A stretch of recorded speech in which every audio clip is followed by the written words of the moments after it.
Are you ready for a rip-roaring, short amount of time dedicated to comedy radio sketches? Good. We're unnamed as it stands, so you can just call us various artists. All sketches written by Tom Critch, Rob Dean, and Matthew Gabrielli. Performed by Gary Lunt, Tom Critch, and Rob Dean, and edited by Gary Lunt. This is our pilot.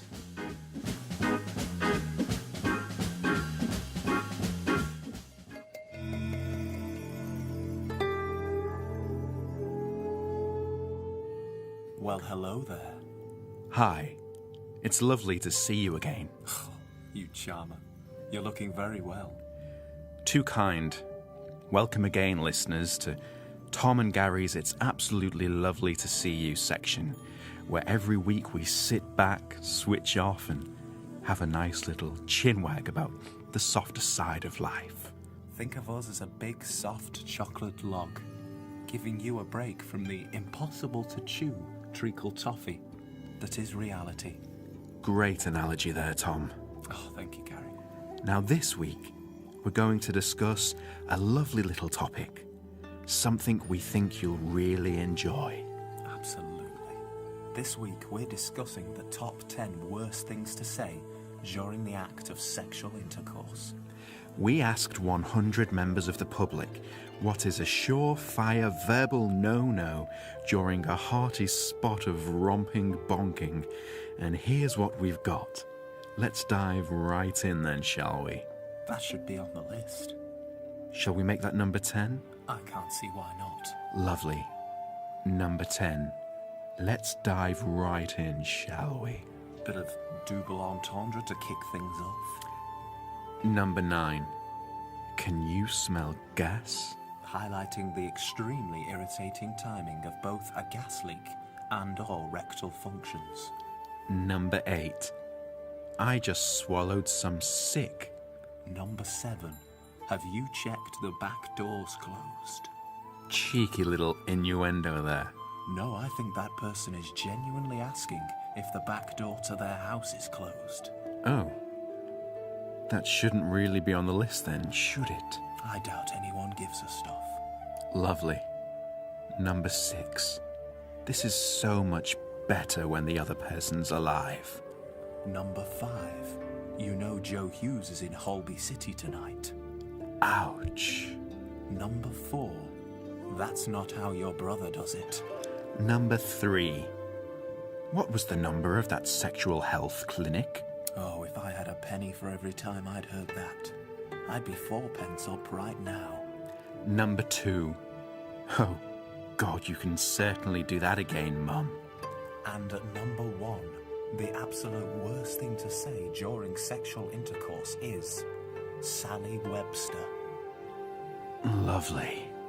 You know, I really enjoyed that. I feel much more relaxed. Good to just sit back and switch off. Absolutely. Join us next week when we ask people for their top 10 methods of castration. Lovely. Oh.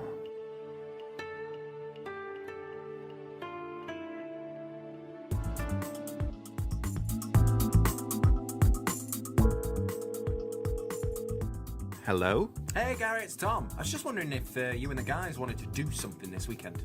Oh, hey Tom, this weekend, I'm busy. My goldfish died and it's the funeral. Yeah, sorry, got to go.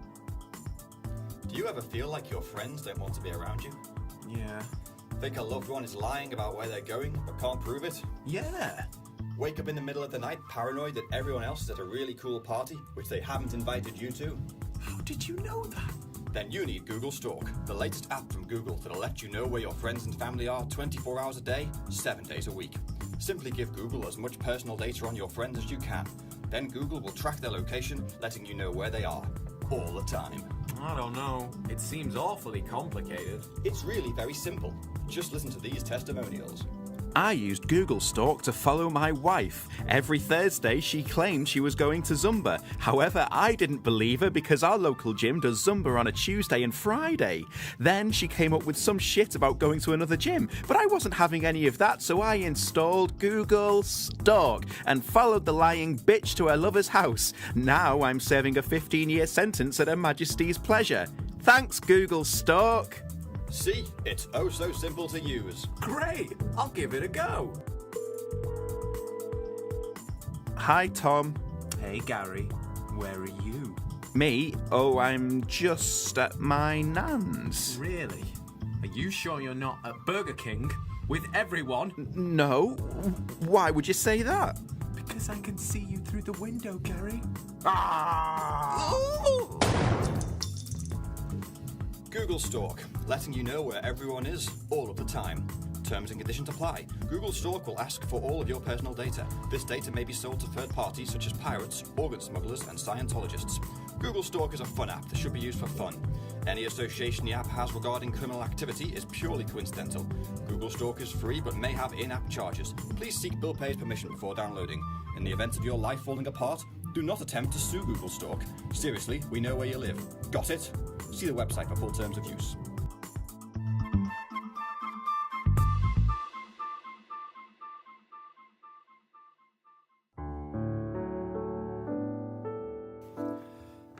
Okay, here he comes. Be cool. Hi, Dad. Hi, son. What's all that red on your hands? Have you been painting? Yeah, I suppose you could say that. Hey, where's Sparky? He isn't in his basket. Son, I've got a confession to make. Sparky's dead. What? What happened to him?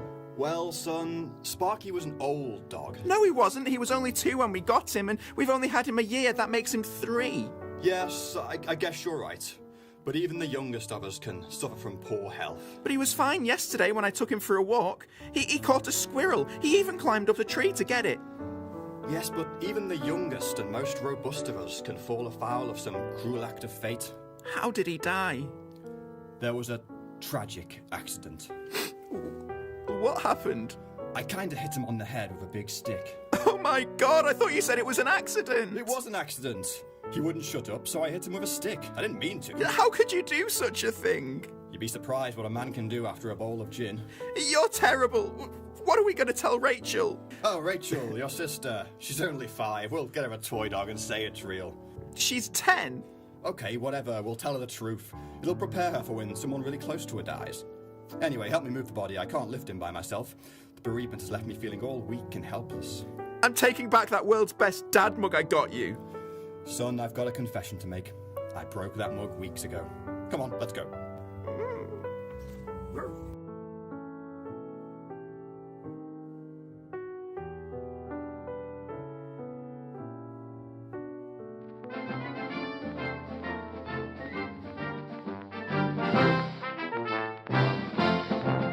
Tom, Yes, Gary?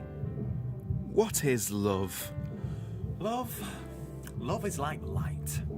Warm, brings a smile to your face, helps you wear a vest without feeling self-conscious.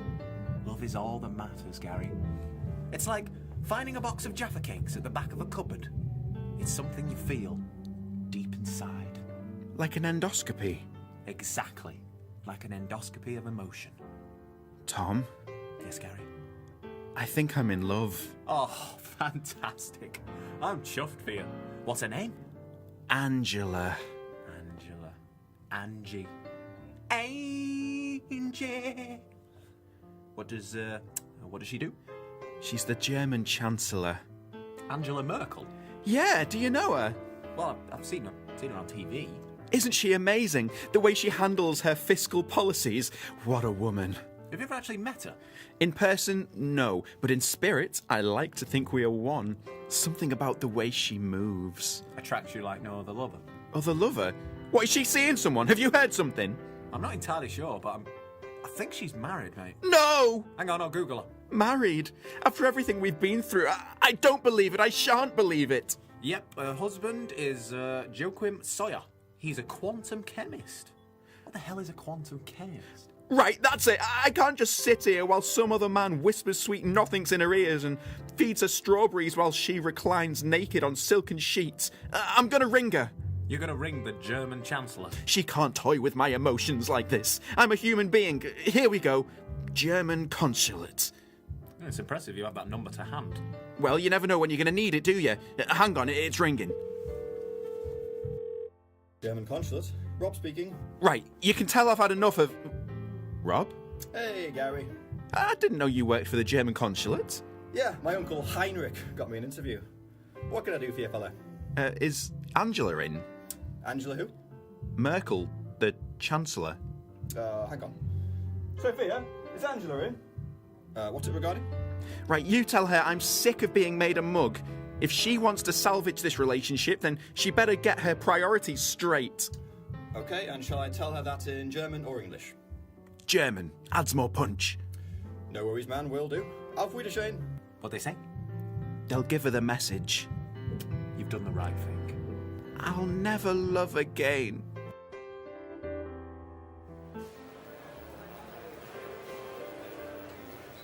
The next train from platform 3 is delayed due to problems in the space-time continuum. We apologise for any inconvenience this may cause. Do I know you? No, I don't think so. I swear I've seen you before. Wait, Jesus. Jesus Christ. Is that you? Sorry, do I know you? It's me, Judas. Judas. Judas Iscariot from the 12 disciples. Oh, yeah. Long time no see. So how have you been? Yeah, good. You? Yeah, so. So, what have you been up to? Oh, a bit of this, bit of that. Set up my own religion. Ah, great stuff. You always wanted one of them. Look, I'm sorry about the whole turning you into the authorities. Yeah, getting me crucified. Yeah, I feel really bad about all of that. No, it's cool. In a weird kind of way, it led me to where I am today. Besides, I'm sure you got a lot of money for me. 30 pieces of silver. Oh, that'd be worth more than that. You are probably really pissed off about all of that. No, because if you'd ever actually listened to what I was saying, Judas, you would have known that above all else, I teach forgiveness. So even though you wronged me in the past by betraying my friendship, selling me to the authorities, which led me to be executed on trumped-up charges in one of the worst deaths mankind has ever created, I have forgiven you. It's a good lesson. I'm sorry, Jesus. Anyway, enough about me. What are you up to these days? I run my own business. It's a cafe that specialises in only serving bowls of cereal. Oh, piss off. Can't stand hipsters. Hi, could I get a regular Americano to go, please? Yeah, this is a specialist coffee shop. We don't just do Americanos. Oh, what do you do? Our coffees all have flavours. It's all blended with organic poisons. Poisons? Yeah, they're organic and fair trade. Okay, that's good. I'm trying to be more ethical in how I shop. I'll just have one of them then, please. Okay, great. Which poison would you like? Does it make much difference? Well, they all have different tastes. Like, hemlock is quite a sweet taste, whereas something like dithylmercury is a lot more bitter. Which other ones do you do? There's tetrodotoxin, that goes really well in mochas. Then there's polonium and mercury, but personally, I'm not a fan. Right. I mean, normally, I'd just have vanilla or caramel. Well, like I say, this is a specialist coffee shop. We're the only place doing these recipes outside of London. Oh, well, if they drink them in London, it must be good. We've also got our classics, that's arsenic, cyanide, and botulinum toxic. Cyanide goes really well in a cappuccino. And I can't just have coffee without a poison. No, it's roasted with the beans. Okay, in that case, I'll have an Americano with hemlock, please. Cool, that will be £4.50, please. Do you do loyalty cards? Yeah, if you want.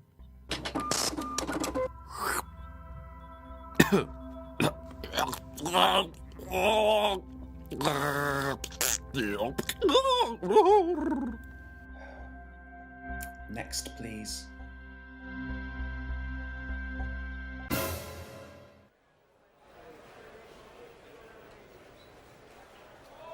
Excuse me, spare any change, mate? No, sorry. Spare any change, please, love? Sorry, can't stop. Gotta get to McDonalds before they stop serving the breakfast menu. Excuse me, mate. Sorry to bother you, but I need 27p for... Why don't you get a job, you bum? Well, because I have no shoes or feet, and I have ME. Well, I'm not going to give you any money. You'll just spend it on drugs, which is what I need it for. Okay, thanks anyway. God bless you, sir. Excuse me, can you spare any change to help the homeless? Yes, I think so. Oh, God bless you, sir. Thank you. I'm sorry to ask, but I'm on the streets and I'm so hungry. I'm craving caviar like nobody's business. Here's 50p. Is that okay? Oh, that's great, mate. Thank you. No problem at all. I hate to ask, but you couldn't spare any more, could you? I'm starving and caviar is really expensive. No, sorry. Okay, no worries. Listen, thanks, mate. Aye, mate, sorry to bother you. Could you spare any change so I can buy some caviar? I'm really hungry and I'm living on the streets. No, sorry. Okay, sir. Have a good day. Why do these homeless guys have to make up all these crazy stories as if a guy's gonna buy caviar? I know. I don't mind giving them money, but they should at least be honest. Anyway, I'm starving. Where should we eat? Let's go to that new caviar place and get some takeaway caviar. That sounds great. Cooper's Caviar. Rich food at cheap prices. Try it today.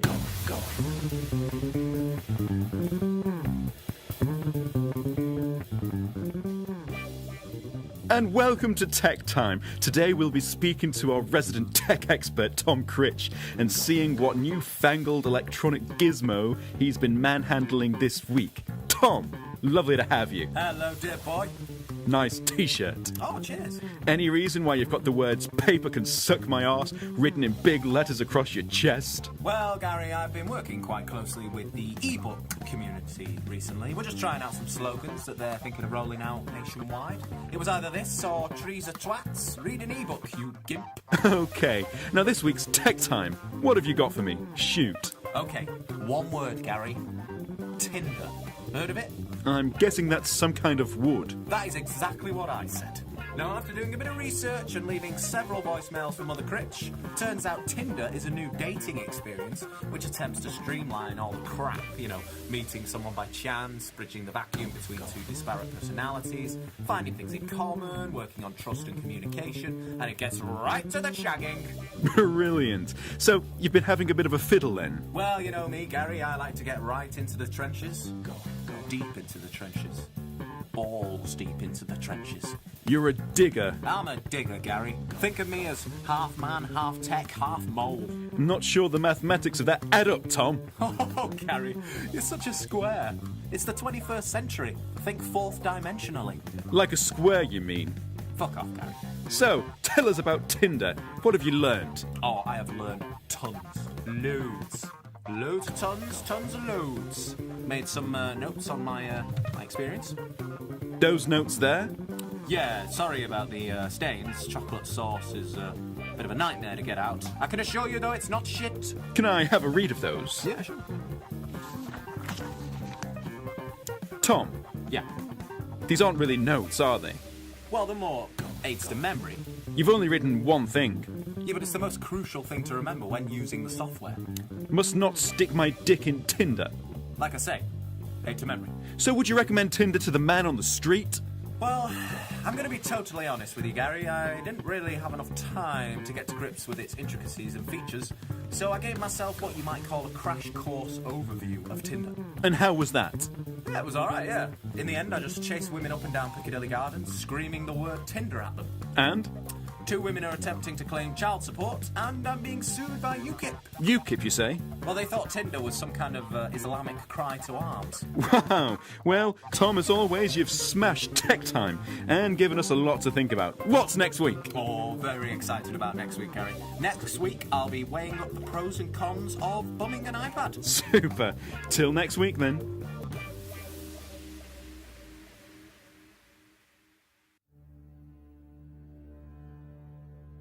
"4 days without food, warmth, light, Netflix. I began to talk to myself. I laughed at nothing. Talked in the third person. Was I mad? I certainly seemed to think so. Mad as a box of hallucinogenic toads off their tits on poppers in a gay bar. Hello? I yelled into the darkness. Ah, darkness, my only friend. Although the blank look I got in return suggested perhaps darkness was indifferent to my presence. How did I get here? What had happened? Was this the end of days? Surely not. Surely there would have been something on Twitter. Someone would have poked me. The last thing I remembered, before the darkness came, was having to renew my car insurance. Was I at home? Work? All I knew for sure is I was prisoner in a narrow blank void, room enough to move forward and backwards and up and down, but not left or right, like some pitch-black version of classic Mario. Oh, Mario, why have thou forsaken me? Quickly I realised the need to find pursuits to keep my mind from fracturing, activities that would sharpen my senses and relax my nerves. So I taught myself to masturbate up to 12 times a day, partly for pleasure, but also to maintain a structured routine. This wankathon helped to pass the time and provided some much-needed exercise. However, after 7 days without food, the rumbling hunger in my gut was too great to be overridden, even by the most vivid fantasies concerning the red-headed receptionist at the orthodontist. Oh, Barbara. As time passed, I began to worry about the state of my mental faculties.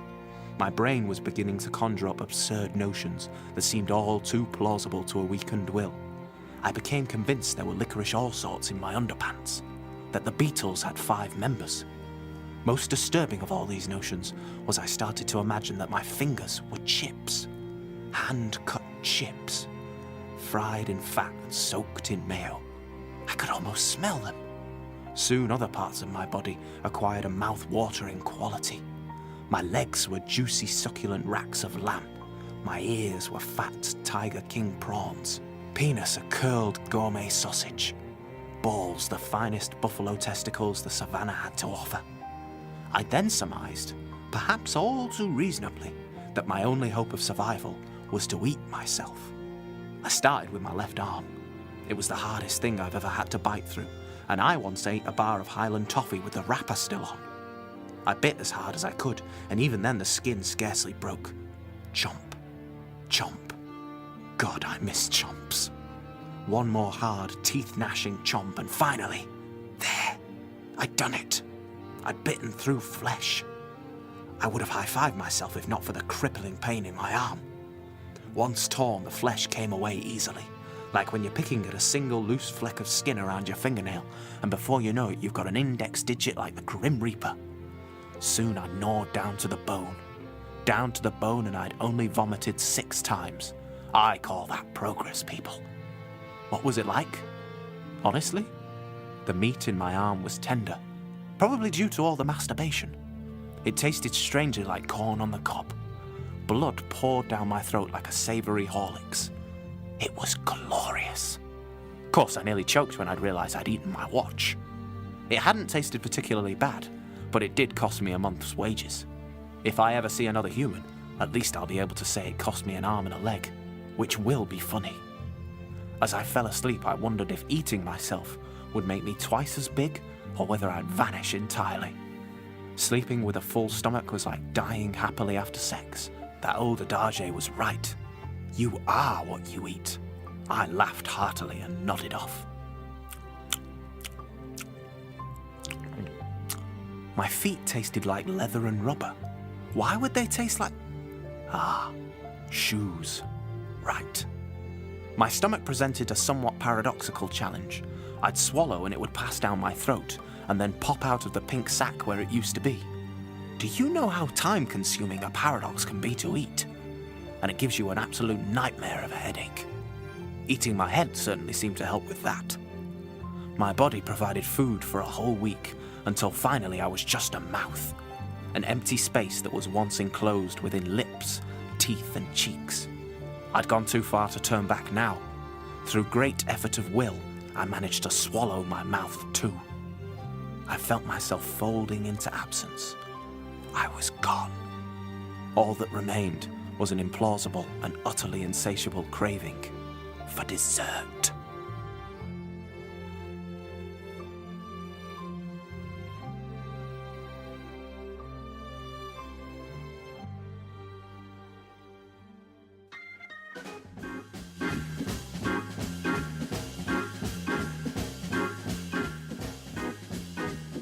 Roses are red, violets are blue. Looks like that's all the comedy that we have for you. See you next time.